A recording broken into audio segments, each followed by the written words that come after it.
बिस्मिल्लाहिर्रहमानिर्रहीम अल्लाहुम्मा सल्लि अला मुहम्मदिन नबिय्यिल उम्मी व अला आलिहि व सल्लिम तस्लीमा। अस्सलाम वालेकुम dear students, welcome back to my YouTube channel. Student आप देख रहे हैं प्रोफेसर अभी यूट्यूब चैनल। स्टूडेंट जैसा कि आप जानते हैं कि हमने मैट्रिक क्लास 10 का चैप्टर नंबर 1 शुरू किया था जो कि कम्प्लेक्स नंबर था, और आज हमने उसी चैप्टर की एक्सरसाइज 1.1 हमने कंप्लीट की है। और आज हम ये शुरू करेंगे एक्सरसाइज 1.2 को डिस्कस करेंगे, जिसका कुछ बेसिक हमने सीखने आज की इस वीडियो में। और वो हमारे पास है इक्वालिटी ऑफ कॉम्प्लेक्स नंबर। दो कॉम्प्लेक्स नंबर आपस में इक्वल कब होते हैं, उनकी क्या कंडीशन है, उसी कंडीशन को सीखेंगे। तो मूव करते हैं अपने टॉपिक की तरफ। सो सबसे पहले आपको पता होना चाहिए कि कॉम्प्लेक्स नंबर है क्या। जैसा कि प्रीवियस वीडियो में सीखा था कि standard form of complex number आपके पास है z is equal to a plus b iota, which is the standard form of complex number. आज हमने सीखना है इसी कॉम्प्लेक्स नंबर को कि इन इक्वालिटी ऑफ कॉम्प्लेक्स नंबर कैसे बनेगी। मींस एक से ज्यादा कॉम्प्लेक्स नंबर आ जाएंगे, फॉर एग्जांपल दो कॉम्प्लेक्स नंबर है और वो आपस में इक्वल कब होंगे, उनकी क्या कंडीशंस है, उस कंडीशन को मद्देनजर रखते हुए आज हम इस डेफिनेशन को फुलफिल करेंगे। तो मूव करते हैं डेफिनेशन की तरफ। तो मैं डेफिनेशन आपके पास ये होगी कि टू कॉम्प्लेक्स नंबर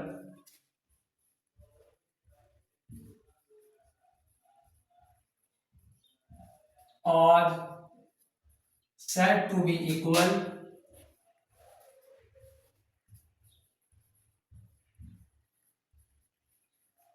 if दो कॉम्प्लेक्स नंबर आपस में इक्वल कब कहलाएंगे, इफ अगर कंडीशन क्या होनी चाहिए। फॉर एग्जांपल मैं पहला कॉम्प्लेक्स नंबर कंसीडर कर लेता हूँ z1, जो मेरे पास होगा x1 प्लस अयोटा y1, पहला कॉम्प्लेक्स नंबर। और जो दूसरा कॉम्प्लेक्स नंबर है उसको मैं z2 की मदद से कर लेता हूँ, और x2 प्लस अयोटा y2, ये दो कॉम्प्लेक्स नंबर है और ये आपस में इक्वल कब होंगे, वो कंडीशन हमें देखनी है।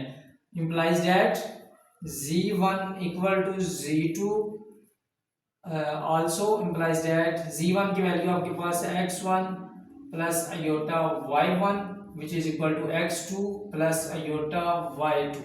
ठीक है, implies क्या कंडीशन है, x1 इक्वल होगा x1 के, सॉरी x2 के, and y1 which is equal to y2 के।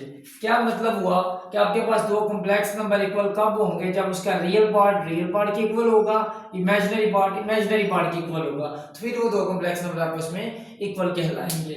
एग्जांपल इसकी देख लेते हैं।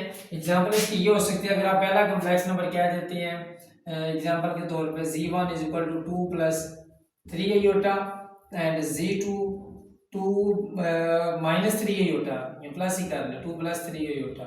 तो z1 और z2 का भी इक्वल है, जब आप देखें ना रियल पार्ट इसका भी 2 है और इसका भी रियल पार्ट 2 है, तो 2 is equal to 2 and 3 is equal to 3। Imaginary part के इक्वल है, रियल पार्ट के इक्वल है। तो जब रियल और इमेजिनरी पार्ट दोनों आपस में सेम है तो फिर हम इसे कह सकते हैं which implies that z1 which is equal to z2, तो फिर ये दोनों कॉम्प्लेक्स नंबर आपस में इक्वल होंगे। तो स्टूडेंट आज की इस वीडियो में हमने ये सीखा कि दो कॉम्प्लेक्स नंबर आपस में इक्वल कब होते हैं। तो रिवाइज कर देता हूं, वो ये है कि हमारे पास रियल पार्ट के इक्वल है और इमेजिनरी पार्ट के इक्वल होगा, तो हमारे पास दो कॉम्प्लेक्स नंबर आपस में इक्वल कहलाएंगे।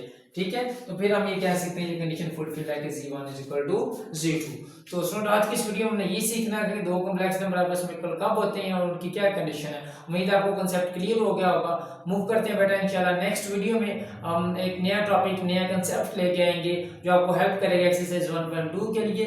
तो स्टूडेंट आज की वीडियो में यही है। तो वीडियो के इख्तिताम में दुरूद का जिक्र कर लेते हैं। अल्लाहुम्मा सल्लि अला मुहम्मदिन नबिय्यिल उम्मी व अला आलिहि व सल्लिम तस्लीमा। इसके साथ साथ इजाज़त दीजिए, अल्लाह हाफ़िज़।